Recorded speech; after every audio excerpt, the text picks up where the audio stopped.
शाम का समय था। ऑफिस से घर आने के बाद पिता घर से ऑफिस की फाइल से उलझा हुआ था। तभी उसका 8 साल का बेटा पास आया और बोला, पापा क्या मैं आपसे कुछ पूछ सकता हूँ? हाँ पूछो। फाइल से नजर हटाए बगैर पिता ने जवाब दिया, आप 1 घंटे में कितना कमा लेते हैं? बेटा ने पूछा। इस अजीब सवाल पर पिता को कुछ गुस्सा आया। उसने जवाब दिया, तुम्हें इसे क्या मतलब? क्यों बेकार के सवाल पूछकर मेरा समय खराब कर रहे हो? देखते नहीं मैं काम में बिजी हूँ। पापा मैं बस जानना चाहता हूँ, प्लीज बताइए ना, आप 1 घंटे में कितना कमा लेते हैं? बेटा जिद करने लगा। 500 रुपये, पिता ने जवाब दिया और काम में लग गया। ओहो।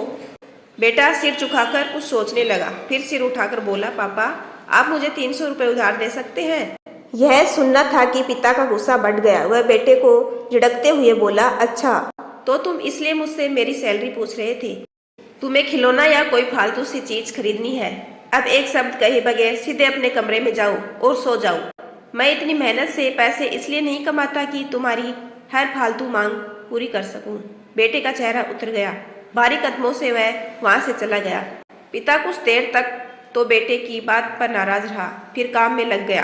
काम खत्म होने तक उसकी नाराजगी भी खत्म हो चुकी थी। अब उसे बेटे के प्रति अपने खुद के व्यवहार पर दुख होने लगा। वह सोचने लगा कि हो सकता है बेटे को सच में किसी जरूरी चीज के लिए 300 रुपये की जरूरत हो। वो वैसे भी हर समय पैसे नहीं मांगता। वह बेटे के कमरे में गया, देखा बेटा बिस्तर पर लेटा हुआ था। उसने पूछा, सो गए क्या? बेटा तुरंत उठकर बैठ गया और बोला, नहीं पापा मैं जगा हुआ हूँ। बेटा मैं काम की वजह से परेशान था और मेरा काम का गुस्सा तुम पर निकल गया। मुझे तुम पर गुस्सा नहीं करना चाहिए था। ये लो 300 रुपये जो उस समय तुम मुझसे मांग रहे थे।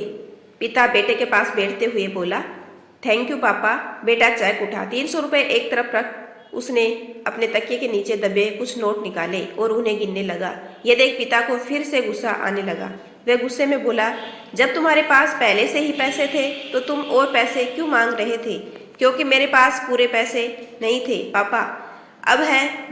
बेटे ने मासूमियत से जवाब दिया, पापा ये लीजिए 500 रुपये। क्या इससे मैं आपका 1 घंटा खरीद सकता हूँ? प्लीज कल आप घर जल्दी आ जाना, मैं आपके साथ डिनर करना चाहता हूँ। बेटे की बात सुनकर पिता अवाक रह गया। सीख, हम पैसे कमाने की जदोजहद में इतने ज्यादा व्यस्त हो जाते हैं कि हमारा परिवार पीछे छूट जाता है। हमारे पास अपने परिवार और प्रियजनों के साथ बिताने के लिए समय ही नहीं होता। समय धीरे धीरे हमारे हाथ से फिसलता चला जा रहा है और बीता समय कभी वापस नहीं आएगा।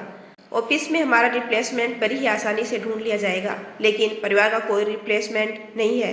अपने परिवार को महत्व दें। यदि आपको मेरा छोटा सा प्रयास अच्छा लगा हो तो चैनल को लाइक शेयर एंड सब्सक्राइब कीजिए। आपका अपना कीमती समय देने के लिए दिल से धन्यवाद।